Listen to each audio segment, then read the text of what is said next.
Assalamualaikum warahmatullahi wabarakatuh. Subhanallah khair, kaifa halukum, salih-salihah semuanya. Bagaimana kabarnya hari ini? Semoga semuanya sehat walafiat ya. Dan jangan lupa bersyukur kepada Allah atas nikmat sehat yang Allah berikan kepada kita.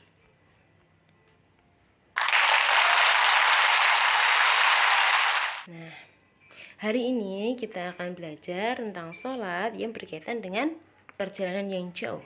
Apa itu? Masih ingat kemarin disuruh membaca apa pas PAI? Iya, sholat jamak dan sholat qashar.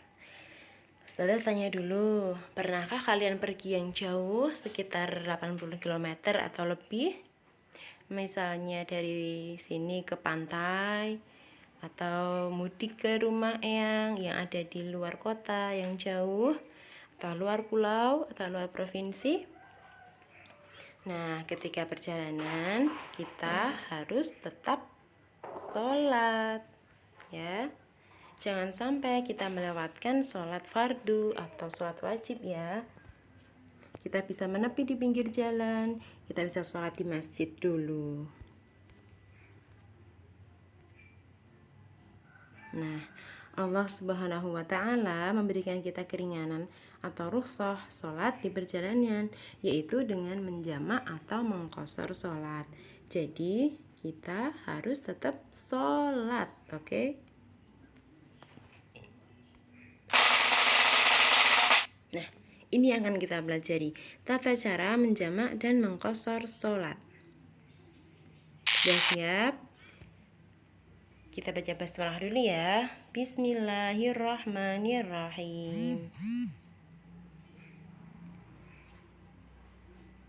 Nah, Ustazah ingatkan kembali ada 4 sholat yang bisa dijamak dan diqashar, yaitu sholat menjamak sholat zuhur dan asar, menjamak sholat maghrib dan isya, mengqashar sholat zuhur dan asar, mengqashar sholat maghrib dan isya. Jadi 4 sholat ini ya, kalau sholat subuh tidak boleh dijamak atau diqashar. Next, kita ingat dulu, dari tadi Ustazah itu menjelaskan jamak sama qashar. Sebenarnya artinya apa ya? Nah, kalau jamak itu artinya mengumpulkan.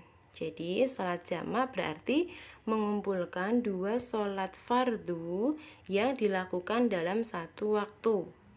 Mengumpulkan 2 sholat fardu atau 2 sholat wajib yang dilakukan dalam satu waktu. Ya. Nanti kita lihat contoh-contohnya. Kita mengingat lagi, kalau qashar artinya meringkas. Kalau jamak tadi mengumpulkan, kalau qashar artinya meringkas. Jadi sholat qashar artinya meringkas sholat fardu yang 4 rakaat menjadi 2 rakaat. Apa aja sholat yang 4 rakaat? Coba sebutkan. Sholat zuhur, sholat asar, dan sholat isya. Betul. Next.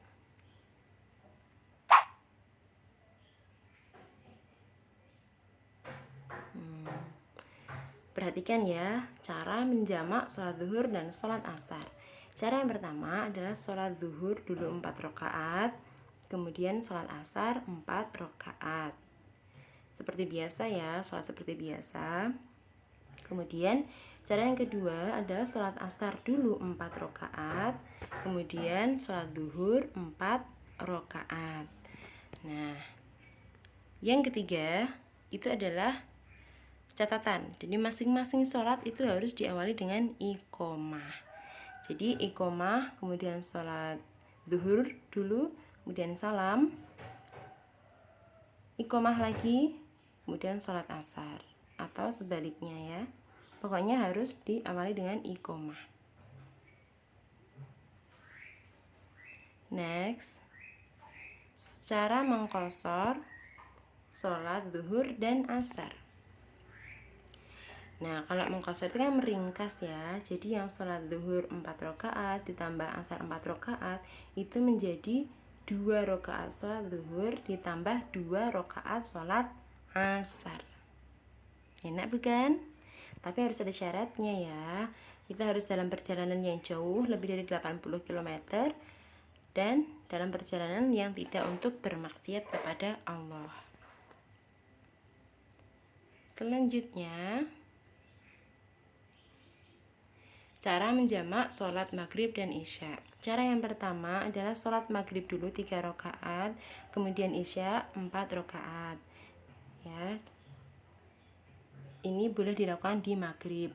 Kalau cara yang kedua, sholat isya dulu 4 rakaat, kemudian maghrib 3 rakaat. Ini boleh dilakukan di sholat isya. Jadi pas adzan, misalnya cara satu, pas adzan maghrib kalian masih sudah di perjalanan ya, sudah di perjalanan loh ya. Kemudian mampir ke masjid dan sholat maghrib dulu 3 rakaat, kemudian sekalian isya 4 rakaat. Boleh. Atau cara yang kedua, kalian maghribnya tadi enggak berhenti dari perjalanan, sudah isya. Nah, di perjalanan itu kalian berhenti di masjid, sholat isya dulu 4 rakaat, kemudian maghrib 3 rakaat. Paham? Kalau ada yang belum paham, boleh bertanya ya ke Ustazah. Nah, kalau ini cara mengqashar sholat maghrib dan isya. Apabila mengqashar sholat isya, maka caranya adalah mengerjakan sholat isya yang mulanya 4 rakaat itu diringkas menjadi 2 rakaat. Nah, kalau sholat maghrib itu tidak boleh diringkas, harus tetap dilaksanakan 3 rakaat.